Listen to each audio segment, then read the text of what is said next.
think about my future, I get anxious. Like a control freak. I know it's all in my head. I once get panic attack. I feel like a Spider-Man. They don't understand my traumas. And hi guys, my name is Alia and welcome back to my channel. I hope you guys are doing fine. To be honest, I had a very hectic week last week and my mental health is like a roller coaster, like it went up and down. So in this week journal episode, I'm just going to vent about my anxiety and my PTSD, I guess. So stay tuned. So I am making this video because I feel like most of us are in the same boat where we get anxious a lot, thinking about our future, thinking about things that doesn't happen yet. So I'm just going to share my personal experience with anxiety, and my recent development is I have PTSD. So I had doctor appointment on Monday for my PTSD, and good thing is I am getting better. I think so.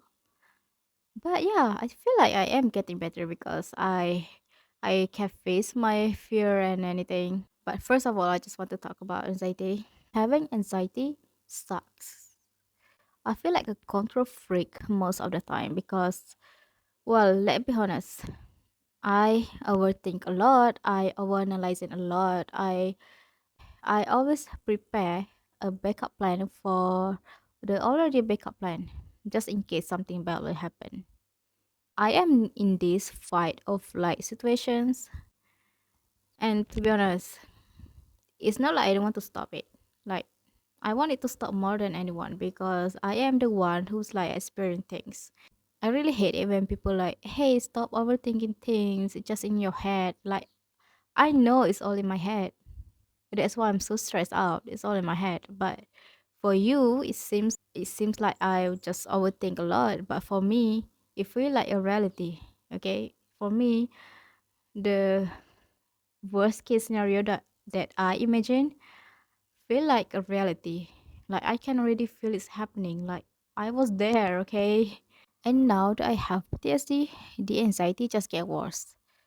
Okay, so PTSD means that I just went through something traumatic, that I was so traumatized by that event, incident, that I have flashback, nightmares, panic attack, anxiety attack, and so on. It's crazy how things that used to bring me joy, used to bring me comfort, or now they just give me nightmares. Okay, it's crazy. It's crazy how a trauma can change people so much.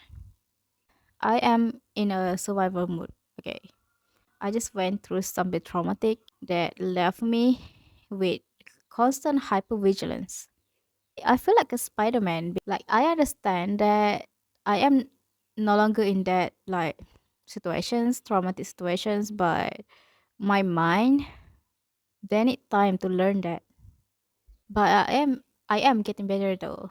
Like I am healing. I won't let my trauma control me anymore. Because you see, my family, my friends, they see me as someone who has her life together. Like she knows what she's doing, she and everything. But to be honest, I can't remember who I was before all the trauma. So it's crazy how traumas can change people so much. It's crazy.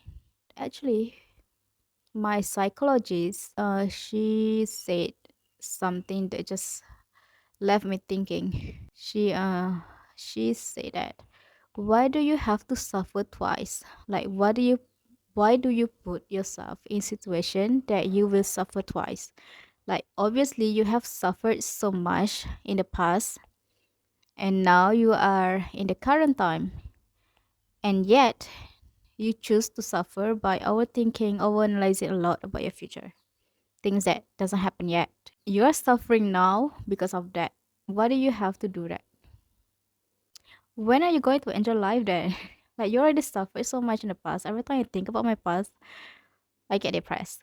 And every time I think about my future, I get anxious.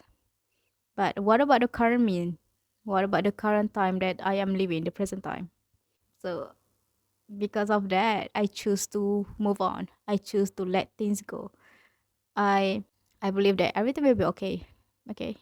Everything happens for a reason and I will be okay. I will be okay. So I just want to say that during my recovery, I quit social medias because they gave me anxiety a lot.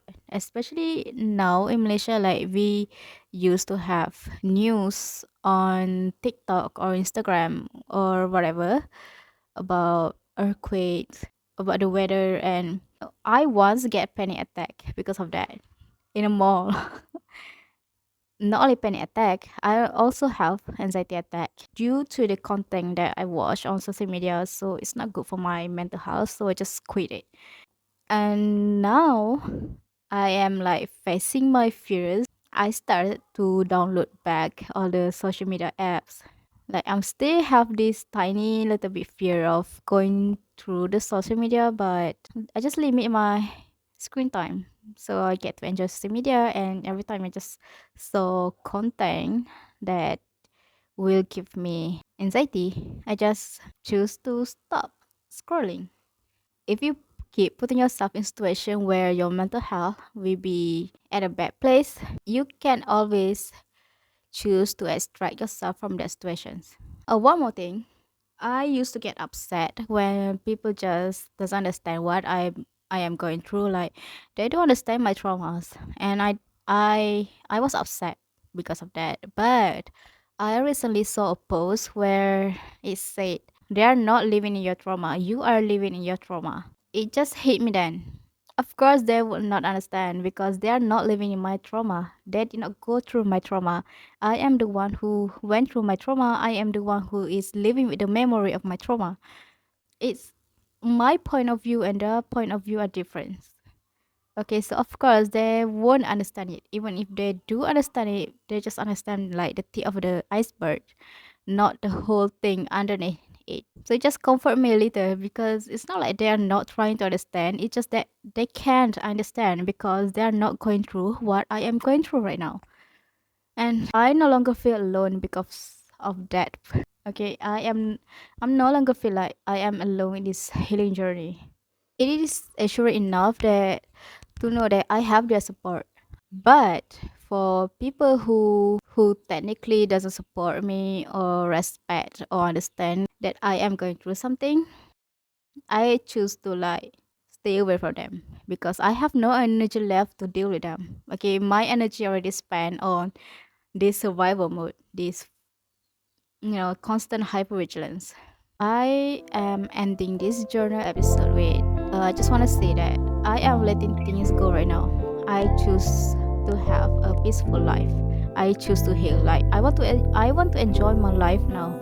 And I just want to say that I am so proud of myself for not giving up, for fighting battles that no one can see, for fighting a silent battle, for having a war with myself.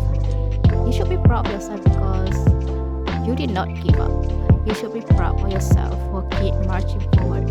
Like you went through so much. Like you went through family issues, friendship issues, betrayal, heartbreak, and yet here you are. You're still like standing, marching forward, standing firm on your feet, a survivor and a fighter. That reminder is enough for me to feel that one day I am going to be okay.